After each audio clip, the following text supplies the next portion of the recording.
تو چلیں آج کے اس تجزیے کا آغاز کرتے ہیں پاکستان کے سب سے باوقار اور مشکل ترین سمجھے جانے والے امتحانات یعنی CSS اور PMS۔ ان کا نام سنتے ہی ذہن میں ایک ایلیٹ بیوروکریٹ کا خاکہ ابھرتا ہے۔ یہ وہ خواب ہے جو ہر سال ہزاروں لوگ دیکھتے ہیں، لیکن اس خواب کی تعبیر محض موٹی موٹی کتابیں رٹ لینے سے نہیں ملتی۔ اس کے لیے ایک بہت ہی نپی تلی اور سمارٹ حکمت عملی درکار ہوتی ہے۔ چلیں سیدھا اس چشمکشا حقیقت کی طرف آتے ہیں۔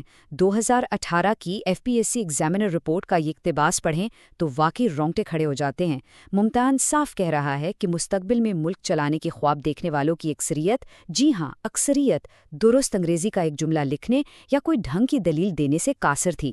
یہ ایک بہت بڑا اور خطرناک گیپ ہے امیدواروں کی اپنی توقعات اور امتحان کی اصل ڈیمانڈ کے درمیان۔ اور اس گیپ کو سمجھنے کے لیے ذرا اس کڑے معیار کو ذہن میں لائیں جو پاکستان کی سول سروس کے دروازوں پر پہرا دیتا ہے۔ فیڈرل پبلک سروس کمیشن کی یہ مہر محض ایک ٹھپا نہیں ہے، یہ اس بے پناہ ذہنی دباؤ اور اس سخت مقابلے کی علامت ہے جس سے گزر کر ہی کوئی اس میدان کا فاتح بن سکتا ہے۔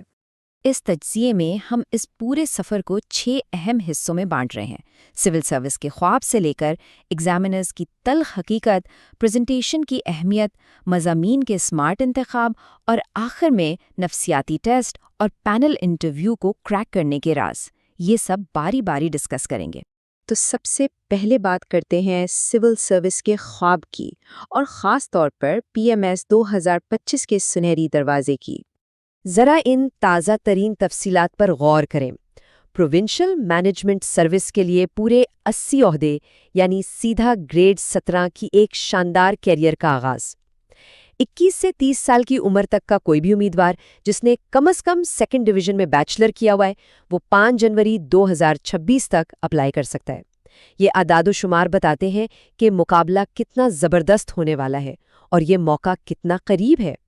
اب امتحان کی اس چمک دمک سے تھوڑا باہر نکلتے ہیں اور ممتحن کے حقیقت پسندانہ جائزے کی طرف آتے ہیں جو 2018 کی FPSC رپورٹ میں کھل کر سامنے آیا۔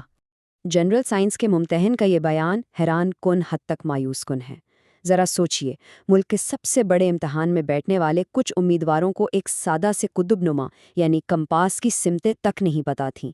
شمال کو جنوب سے اور مشرق کو مغرب سے ملایا جا رہا تھا۔ یہ محض چند فیکٹس اول جانے والی بات نہیں ہے، بلکہ یہ بنیادی تجزیاتی مہارتوں کے اس فقدان کی نشاندہی کرتا ہے جو پیپر چیک کرنے والے کو شدید مایوس کر دیتا ہے۔ اور خیر، بات صرف سائنس تک محدود نہیں ہے۔ انٹرنیشنل لاء کے ممتحن نے تو یہاں تک کہہ دیا کہ غیر سنجیدہ امیدواروں نے جوابی کاپیاں خالی چھوڑ دیں یا ان میں فرضی کہانیاں لکھ ماریں۔ ایسا لگ رہا تھا جیسے وہ اس باوقار امتحان میں بس تفریح کے لیے یا دوستوں کے ساتھ شرط لگا کر بیٹھے ہوں۔ یہ اس بات کا ثبوت ہے کہ اصل کتابوں کے بجائے صرف گائیڈ بکس کا رٹا لگانے والوں کے پاس اصل دلائل اور گہرائی بالکل نہیں ہوتی۔ تو اب آتے ہیں کامیابی کے اصل راز کی طرف، یعنی رٹے کے بجائے پریزنٹیشن پر فوکس کرنا۔ یہ موازنہ بہت ہی شاندار طریقے سے واضح کرتا ہے کہ ایگزامینر اصل میں ڈھونڈ کیا رہا ہے۔ ایک طرف وہ طریقہ ہے جس میں بس حقائق کو رٹ کر بغیر کسی ترتیب کے پیپر پر الٹ دیا جاتا ہے۔ یہ عام اور بے جان بیانات فوراً مسترد کر دیے جاتے ہیں۔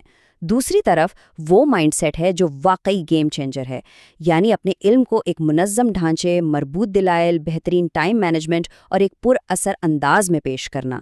یاد رکھیں، معلومات بہت سے لوگوں کے پاس ہوتی ہیں، لیکن انہیں پیش کرنے کا طریقہ ہی اصل فرق پیدا کرتا ہے۔ اسی سے جڑی اگلی چیز ہے مضامین کا اسٹریٹجک انتخاب اور ٹرینڈز کو اپنے حق میں استعمال کرنا۔ اگر ہم پچھلے سالوں کے نتائج کا ٹرینڈ دیکھیں تو ایک بات بالکل صاف ہے، کچھ مضامین واقعتاً سکورنگ مشین ثابت ہوتے ہیں۔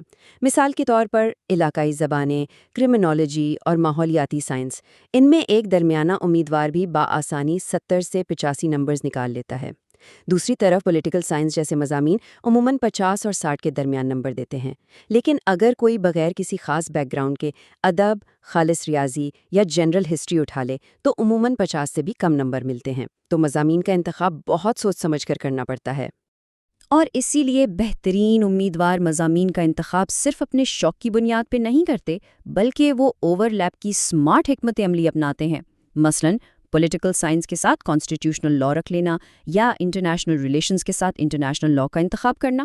اس کا فائدہ پڑھائی کا وقت سیدھا آدھا رہ جاتا ہے، اور جب لازمی اور اختیاری مضامین کے تصورات آپس میں ملتے ہیں، وہ مضمون نویسی یعنی ایسے رائٹنگ میں دلائل کی پختگی ایک الگ ہی لیول پر چلی جاتی ہے۔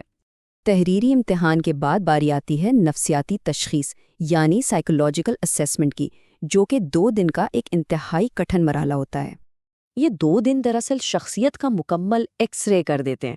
پہلا دن تو بس سمجھیں تیز رفتار تحریری ٹیسٹوں کا ایک طوفان ہوتا ہے۔ ایپٹیٹیوڈ ٹیسٹ، نامکمل جملے، آپ بیتی، یہاں تک کہ پسندیدہ کتابوں پر سوالات۔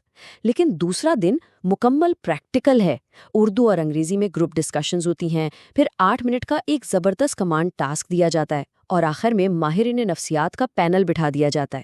وہ یہ دیکھتے ہیں کہ شدت دباؤ میں اور دوسروں کے ساتھ مل کر کام کرتے ہوئے اعصاب کتنے مضبوط رہتے ہیں۔ تو یہاں پر سب سے اہم نقطہ جو سمجھنے والا ہے وہ یہ ہے کہ اس مرحلے میں خدارہ کسی بڑے افسر کی طرح نظر آنے کی ایکٹنگ مت کیجیے گا۔ پینل صرف اور صرف ایک باشعور اور سلجھے ہوئے انسان یعنی ایک جینٹلمین کو تلاش کر رہا ہوتا ہے۔ گروپ ڈسکشن میں زبردستی دوسروں پر حاوی ہونا یا اونچی آواز میں بولنا فوراً نیگیٹو مارکنگ کروا دیتا ہے۔ اصل کمال یہ ہے کہ دوسروں کو دھیان سے سنا جائے اور مناسب وقت پر اپنے 2 ٹھوس پوائنٹس رکھ دیے جائیں۔ بس یہی کامیابی ہے۔ اور پھر ہم پہنچتے ہیں اس پورے سفر کی آخری اور سب سے بڑی رکاوٹ پر، یعنی پینل انٹرویو۔ اس 15 سے 40 منٹ کے انٹرویو میں ایف پی ایس سی کے چیئرمین اور سینئر ممبران کرنٹ افیئر سے لے کر خارجہ پالیسی، ملکی معیشت کے چیلنجز، سرکولر ڈیٹ اور حتیٰ کہ پولیس کلچر اور جوڈیشل ایکٹیوزم جیسے حساس موضوعات پر سوالات کی بوچھار کر دیتے ہیں، اور انہیں روایتی یا رٹے ہوئے اخبار والے جوابات بالکل نہیں چاہیے۔ وہ ان پیچیدہ مسائل پر ایک آزاد، حقائق پر مبنی اور میچور سوچ کا تقاضا کرتے ہیں۔ لیکن ذرا رکیں، ایک بہت ہی دلچسپ بات یہ ہے کہ پینل کے سامنے ایک لفظ بولنے سے پہلے ہی ہماری باڈی لینگویج پوری کہانی سنا چکی ہوتی ہے۔ کمرے میں داخل ہو کر کرسی پر بیٹھنے کا انداز اور مستقل آئی کانٹیکٹ، یہ چیزیں زبردست خود اعتمادی کو ظاہر کرتی ہیں۔ اس کے برعکس کندھے جھکا کر بیٹھنا، ٹانگ پر ٹانگ چڑھانا یا ہاتھوں کو بار بار ملنا، یہ ساری حرکتیں پینل کو بتا دیتی ہیں کہ گھبراہٹ طاری ہے۔ لہٰذا انداز میں ایک پرسکون سا وقار ہونا بہت ضروری ہے۔ تو اس تمام تر تجزیے کو سامنے رکھتے ہوئے آخر میں ایک بڑا سوال ابھرتا ہے، کیا آج کے دور کا یہ جدید سول سروس کا امتحان واقعی صرف کتابی علم اور خام ذہانت کو پرکھتا ہے، یا پھر در حقیقت یہ ایک زبردست اسٹریٹجک پریزنٹیشن، دباؤ کو برداشت کرنے کی نفسیاتی صلاحیت اور معاملات کو ایک سلجھے ہوئے انداز میں ہینڈل کرنے کا امتحان ہے؟ یہ یقیناً غور طلب بات ہے، کیونکہ اسی سوال کے جواب میں ایک کامیاب اور بہترین بیوروکریٹ بننے کا راز چھپا ہے۔